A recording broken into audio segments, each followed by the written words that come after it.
ಎಲ್ಲ ನಮ್ಮ ಪತ್ರಿಕಾ ಹಾಗೂ ಮಾಧ್ಯಮದ ಮಿತ್ರರಿಗೆ ನಮಸ್ಕಾರ. ಮೊಟ್ಟ ಮೊದಲಾಗಿ ನಿಮ್ಮೆಲ್ಲರಿಗೂ ಕ್ಷಮೆ ಕೇಳ್ತೇವೆ, ಯಾಕಂದ್ರೆ ಪತ್ರಿಕಾ ಮಾಧ್ಯಮದ ಕಾರ್ಯಕ್ರಮ ಲೇಟಾಗಿ ಶುರುವಾಗ್ತಾ ಇದೆ. ಬೆಂಗಳೂರಿಂದ ಬರ್ಬೇಕಾದ್ರೆ ಅಲ್ಲೇ ಟ್ರಾಫಿಕ್ ಜಾಮ್ ಆಗಿದ್ದಕ್ಕೆ ಸುಮಾರು ಒಂದು ಅರ್ಧ ಗಂಟೆ ಮೇಲೆ ಲೇಟ್ ಆಯಿತು. ಅದಕ್ಕೆ ಕಾರ್ಯಕ್ರಮ ಶುರು ಆಗೋದು ಲೇಟ್ ಆಗಿದೆ, ಎಲ್ಲರದ್ದು ಕ್ಷಮೆ ಇರಲಿ.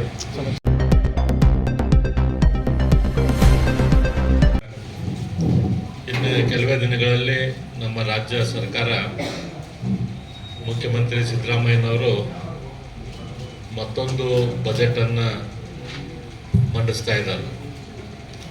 ನಾವೊಬ್ಬ ಮಹಾನ್ ಆರ್ಥಿಕ ತಜ್ಞ, 16 ಬಜೆಟ್ಗಳನ್ನು ಮಂಡಿಸಿದ್ದೇನೆ ಅನ್ನುವಂಥ ಫೀಲ್ಡ್ನಲ್ಲೇ ಅವರಿದ್ದಾರೆ. ಆದರೆ ಈ ಆರ್ಥಿಕ ತಜ್ಞ, ಈ ಎಕ್ಸ್ಪರ್ಟ್ ಬಜೆಟ್ ಪ್ರೆಸೆಂಟರ್ದ ಕೆಳಗೆ ಲೀಡರ್ಶಿಪ್ದಲ್ಲಿ ಇವತ್ತು ನಮ್ಮ ರಾಜ್ಯ ಹಿಂದೆಂದೂ ಕಾಣದಂಥ ಅಧೋಗತಿಗೆ ಇವತ್ತು ಹೋಗಿದೆ.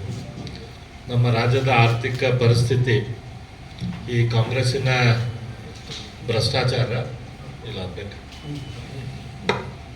ಕಾಂಗ್ರೆಸ್ಸಿನ ಭ್ರಷ್ಟಾಚಾರ ಹಾಗೂ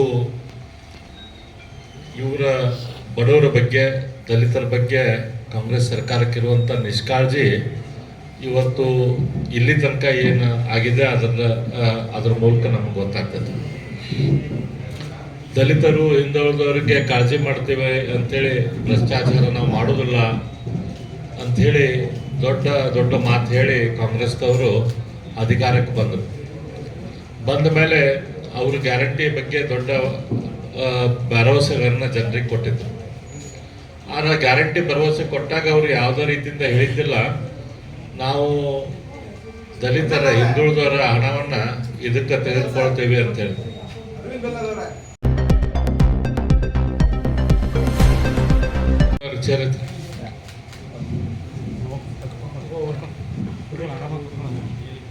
ಇವತ್ತು ಆಲ್ರೆಡಿ ನಾವು ಫೆಬ್ರವರಿ ಮುಗೀತು ಅಂದ್ರೆ ಸರ್ಕಾರದ 11 ತಿಂಗಳನ್ನು ನಮ್ಮ ಸಿದ್ದರಾಮಯ್ಯನವ್ರ ಸರ್ಕಾರ ಮುಗಿಸಿದ್ರು.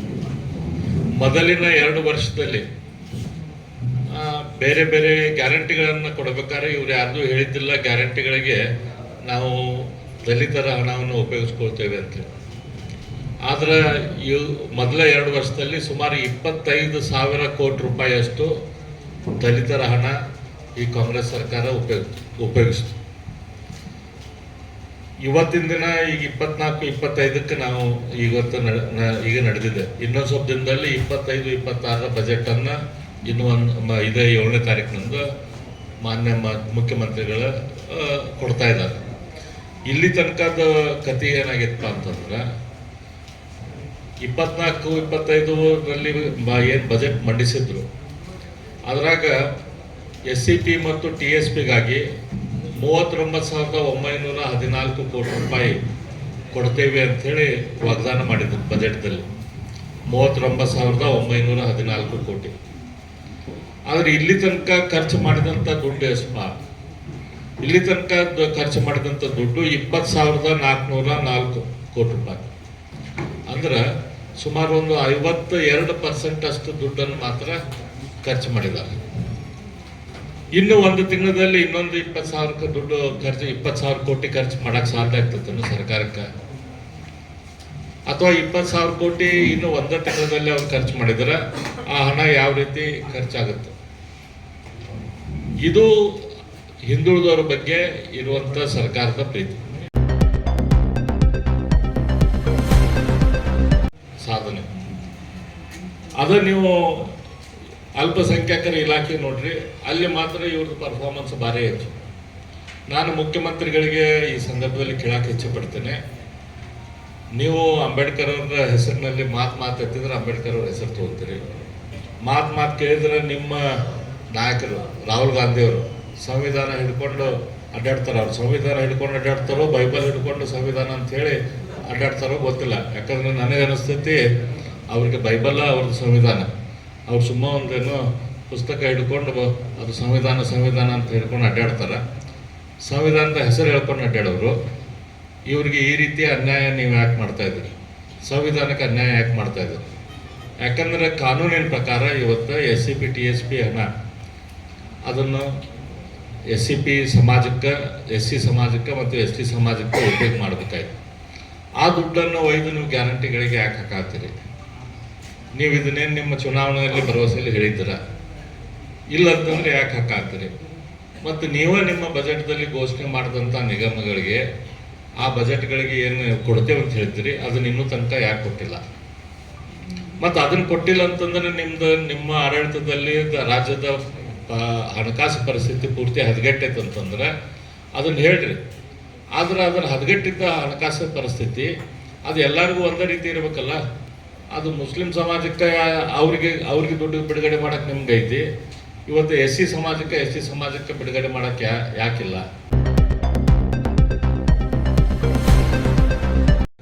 ಇಲ್ಲ, ನಾವು ಈ ದುಡ್ಡನ್ನು ಇವತ್ತು SCP TSP ದುಡ್ಡನ್ನು ನಾವು ಗ್ಯಾರಂಟಿಗಳಿಗೆ ಕೂಡ ನಾವು ಉಪಯೋಗಿಸಿದ್ದೇವೆ. ಯಾಕಂದರೆ ಗ್ಯಾರಂಟಿ ಹಣ ಮುಟ್ಟೋದು ಕೂಡ ದಲಿತರಿಗೆ, ಹಿಂದುಳಿದವರು ಏನು ಗ್ಯಾರಂಟಿ ಹಣ ಮುಟ್ಟಬೇಕಾಯ್ತು ಅವ್ರಿಗೂ ಮುಟ್ತಾ ಇದೆ. ಹಾಗಾಗಿ ಈ ಹಣ ಅಲ್ಲಿ ಒಯ್ತಾ ಇದ್ದೇವೆ ಅಂತ ಹೇಳ್ತಾರೆ. ಹಂಗಂದ್ರೆ ಈ ಹಣ ಅವ್ರಿಗೆ, ದಲಿತರ ಹಣ ನೀವು ಒಯ್ದು ಗ್ಯಾರಂಟಿಗೆ ಹಾಕ್ತೀರಿ, ಮುಸಲ್ರ ಹಣ ಯಾಕೆ ಒಯ್ಯೋದಿಲ್ಲ?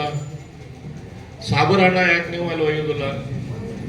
ಇವತ್ತು ಅಲ್ಪಸಂಖ್ಯಾತ ಇಲಾಖೆಗೆ ನೀವು ದುಡ್ಡು ಕೊಟ್ಟಿರಿ, ಅಲ್ಪಸಂಖ್ಯಾತ ಇಲಾಖೆ ದುಡ್ಡನ್ನು ಅದನ್ನು ಗ್ಯಾರಂಟಿಗೆ ಯಾಕೆ ಒಯ್ಯೋದಿಲ್ಲ? ಕೇವಲ SCP TSP ಹಣವನ್ನು ಮಾತ್ರ ನೀವು ಯಾಕೆ ಗ್ಯಾರಂಟಿಗೆ ಒಯ್ತೀರಿ ಅಂತ ನಾವು ಈ ಸಂದರ್ಭದಲ್ಲಿ ಕೇಳಕ್ಕೆ ಇಚ್ಛೆಪಡ್ತೀವಿ.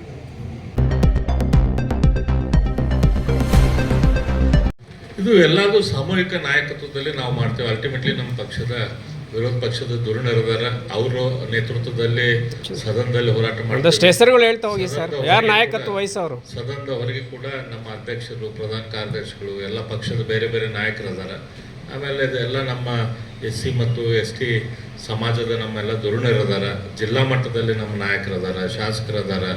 ಇಲ್ಲೇ ನೋಡ್ತೀವಿ ನಾವು, ಇಲ್ಲ ಎಲ್ಲ ರೀತಿಯ ನಮ್ಮ ಜಿಲ್ಲಾ ನಾಯಕರು, ರಾಜ್ಯ ಮಟ್ಟದಲ್ಲಿ ಸರ್ ಎಲ್ಲಾರನ್ನು ಕರ್ಕೊಂಡು. ಯತ್ನಾಳ್ ಸರ್ ಇರ್ತಾರ ಸರ್?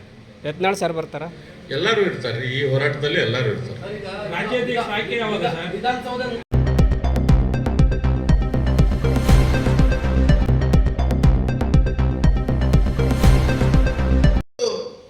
ಡಾಕ್ಟರ್ ಬಾಬಾ ಸಾಹೇಬ್ ಅಂಬೇಡ್ಕರ್ ನೆಹರುವಿಂದ ಹಿಡಿದು ನೀವೆಲ್ಲರೂ ಮೋಸ ಮಾಡಿ ಕರ್ನಾಟಕ ರಾಜ್ಯದಲ್ಲಿ ಮುಖ್ಯಮಂತ್ರಿ ಆಗ್ಬೇಕಂತ ಯಾರಿದ್ರು ಅವ್ರನ್ನ ಪರಮೇಶ್ವರ್ನ ಸೋಲಿಸಿದಂಥವ್ರು ಯಾರು? ಖರ್ಗೆ ಅವರು ಮುಖ್ಯಮಂತ್ರಿ ಆಗ್ಬಾರ್ದು ಅಂತೇಳಿ ತಡೆ ಹಿಡಿದವ್ರು ಯಾರು? ಇದನ್ನೆಲ್ಲ ನೋಡಿದಾಗ ನೀವು ದಲಿತ ವಿರೋಧಿ ಅನ್ನೋದ್ರಲ್ಲಿ ಯಾವುದೇ ರೀತಿಯಾದಂಥ ಸಂಶಯನೇ ಇಲ್ಲ.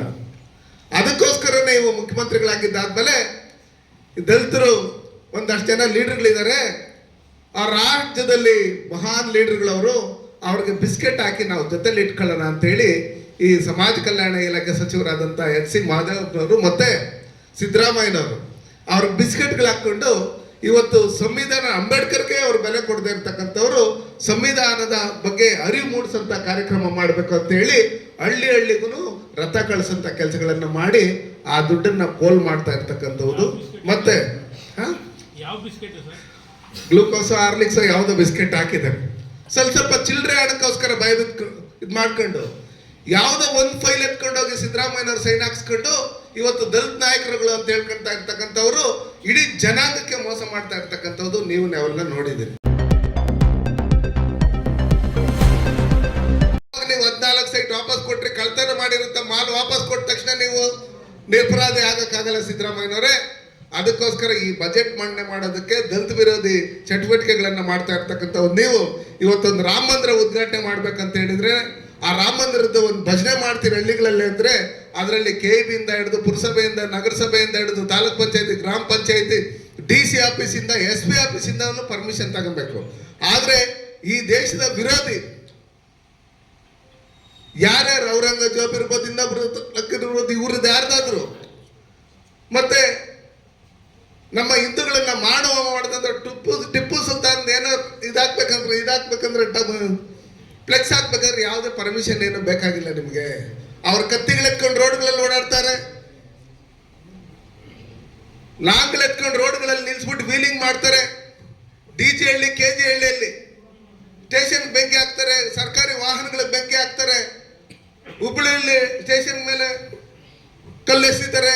ಮೊನ್ನೆ ಮೈಸೂರಲ್ಲಿ ಸ್ಟೇಷನ್ ಮೇಲೆ ಕಲ್ಲೆಸ್ತಾರೆ, ಪೊಲೀಸರ ಮೇಲೆ ಕಲ್ಲೆಸ್ತಾರೆ. ಅವ್ರಿಗೊಂದು ಕಾನೂನು, ನಮ್ಗೊಂದು ಕಾನೂನು. ಈ ದೇಶದಲ್ಲಿ ನರೇಂದ್ರ ಮೋದಿಜಿಯವರ ಸರ್ಕಾರದಲ್ಲಿ ಸಂವಿಧಾನ ಇದ್ರೆ ಕರ್ನಾಟಕದಲ್ಲಿ ಮಾತ್ರ ಶರಿಯಾ ಕಾನೂನು ಇದೆ ಅಂತ ಹೇಳ್ಬಿಟ್ಟು ಹೇಳಿ ಎಲ್ಲರಿಗೂ ಡೌಟ್ ಬಂದ್ಬಿಟ್ಟಿದೆ.